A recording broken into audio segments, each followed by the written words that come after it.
Today the date is August the 5th, 2021, and we're here on the Artley property with all of our family, including kids, grandchildren, and great-grandchildren.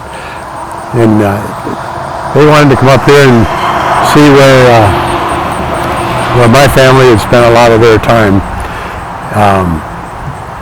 This piece of property was purchased by my grandparents probably back in the early 40s, and Grandpa had this house built here. It was in the middle of an apple orchard. Many of the trees are gone now, but a few of them still stand.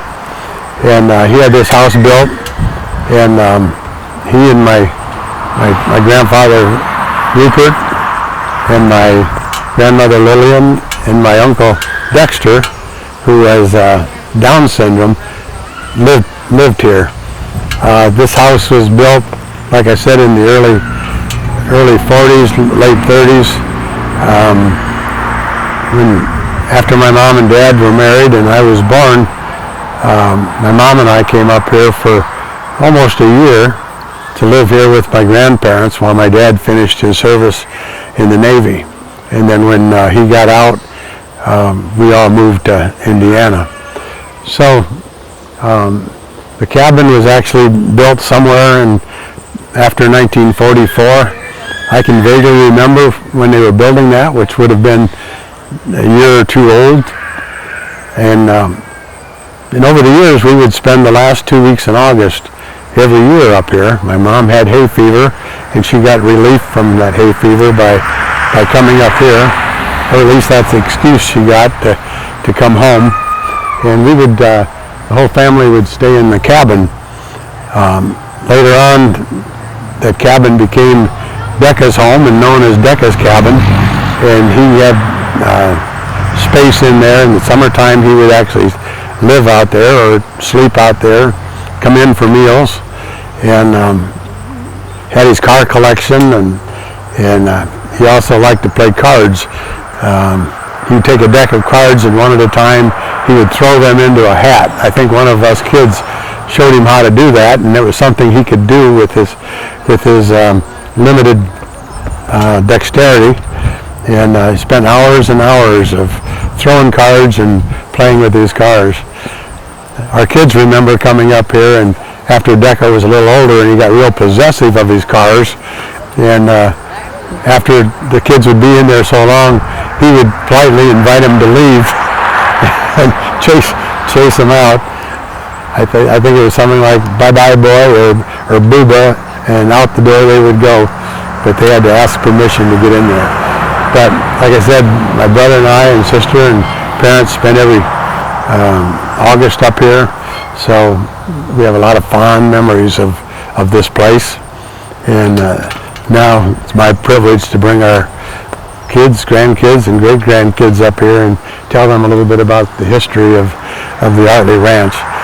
Going forward, Scott is going to be building a house out here. Currently, his in-laws live here in an apartment that was built by Scott's dad and mom, Warren and Nell, and they're going to be adding on to that building and staying here, taking care of Jeannie's parents, and then moving his nursery up here and his gardens, and this would become their home probably within the next year or so. So it's fun coming back here, and it just really thrills me that our kids have so much interest and love for this place, even though some of them have never been here before, just through our stories.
Where are we, Uncle Brian? Point that at somebody else, but